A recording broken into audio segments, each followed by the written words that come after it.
Bonjour à toutes. Le texte que nous allons partager aujourd'hui est tiré de Luc, chapitre 22, des versets 39 au verset 46.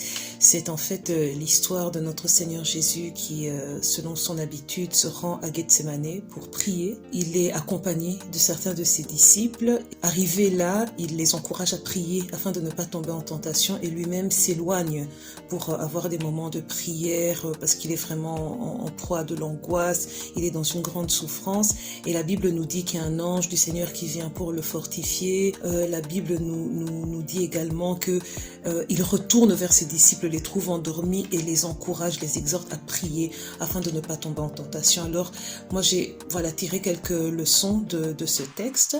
Premièrement, la Bible dit que Jésus est allé à Gethsémané selon son habitude et donc je nous invite à faire comme notre Seigneur Jésus, à aller non seulement là où lui il allait, mais à faire comme lui, à être dans la présence du Père, à désirer demeurer dans cette communion avec le Seigneur. Ensuite, la Bible nous dit dans le verset 41 que Jésus s'éloigna d'eux. Ça me fait penser qu'il y a des épreuves que nous devrons affronter seuls. Comme pour le Seigneur Jésus, nous trouverons notre force en nous jetant à genoux dans la prière devant notre Père. Et il nous donnera la force de pouvoir accepter sa volonté. La Bible nous dit que Jésus a dit, si cette coupe pouvait s'éloigner, toutefois non pas ma volonté, mais la tienne. Et la Bible nous dit également qu'un ange est venu fortifier Jésus. Et ça, c'est très encourageant parce que parfois, on peut se sentir très seul. J'imagine que Jésus a dû se sentir seul face à cette épreuve qu'il allait traverser. Et parfois, on peut être au milieu de la grande assemblée, mais profondément seul. Et je bénis le Seigneur parce que même là, notre Dieu qui est un sauveur, qui est un pourvoyeur, a envoyé un ange pour fortifier Jésus. Et ensuite, la Bible nous dit que Jésus était à l'agonie parce qu'il prenait sur lui le poids de tout notre péché. Il savait qu'il allait souffrir jusqu'à la mort pour que nous soyons sauvés, que nous soyons réconciliés avec le Père. Et donc, il a connu cette grande souffrance à cause de nous.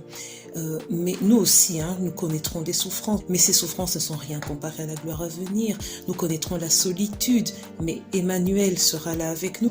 Et entre parenthèses, il m'a semblé, moi, que la tentation ici, telle que Jésus la présentait, c'est certainement le fait de ne pas accepter la volonté de Dieu, de s'y opposer. Et donc, je crois que quand on prie, il nous donne la force de surmonter les épreuves. Alors, pour finir, je voudrais simplement partager quelque chose que j'ai vécu personnellement. Il y a 10-11 ans à peu près, un dimanche, je suis arrivée à l'église accablée par la tristesse. Je m'assois et je me mets à prier et je pleurais. Quelques minutes après, il y a une personne qui est venue me tapoter l'épaule et qui m'a donné un petit papier que je garde encore ici, sur lequel il est marqué « Ne crains rien, voici je te fortifie, courage, demeure ferme et ne promène pas des regards inquiets.